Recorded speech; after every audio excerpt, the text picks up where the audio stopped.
Recording na. So, good day sa inyo, ma'am. So, ito po yung ginawa po naming lab exam sa aming networking 2. Explaining what is VTP and also what is VLAN. So, VTP po stands for VLAN Trunking Protocol. Na ano po siya?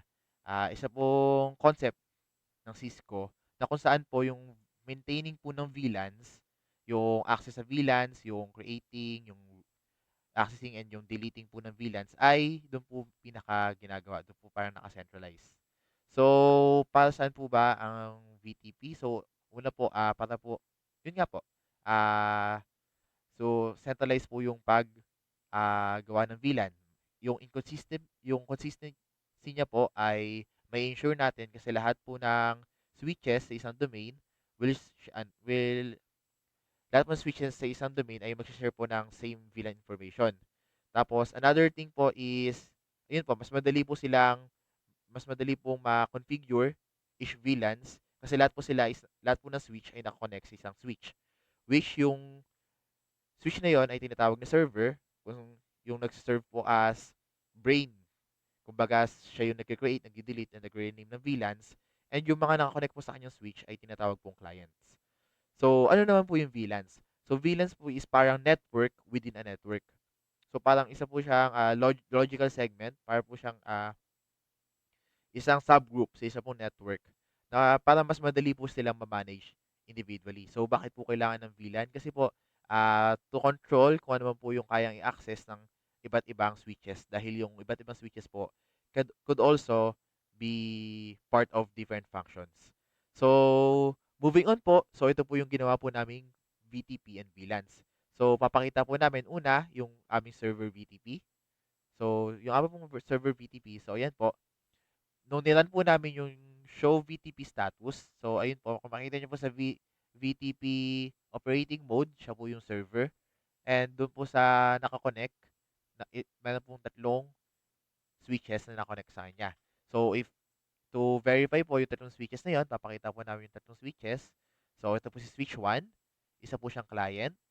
Si switch 2 po, client din po siya ng VTP. And si switch 3 din po. So, to demonstrate naman po yung connection ng aming VTPs and kung legit po ba silang or kung legit po yung VTPs namin and nagpa-function po properly. So, go Brian.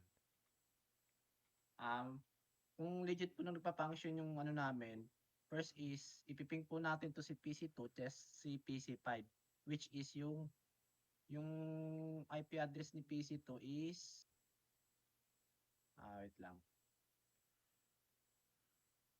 IP address ni PC2 is 192.168.30.1 and yung PC5 po natin is 192.168.30.2. Try po natin i-ping, dapat po mag-communicate po silang dalawa. Ping 192.168.30.2. Ayan po, pag-communicate po silang dalawa. Try naman po natin may pag-communicate sa ibang IP address kung tatanggapin niya. Dapat po hindi makapag-communicate yun kasi magkaiba sila ng IP address. Ng VLAN. Ping ng VLAN, I mean VLAN po. Ping 192.168.40.1.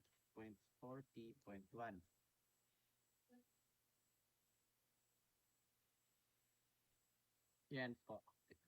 Ito po yung tinawag natin si PC6. Magkaiba po siya ng VLAN. IP configuration na po is 192.168.40.1.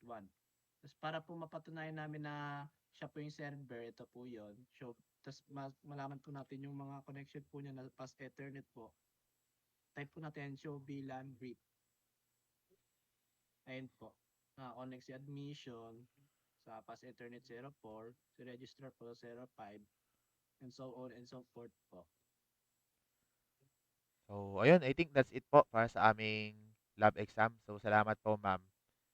Hey, pasado. Okay na boy.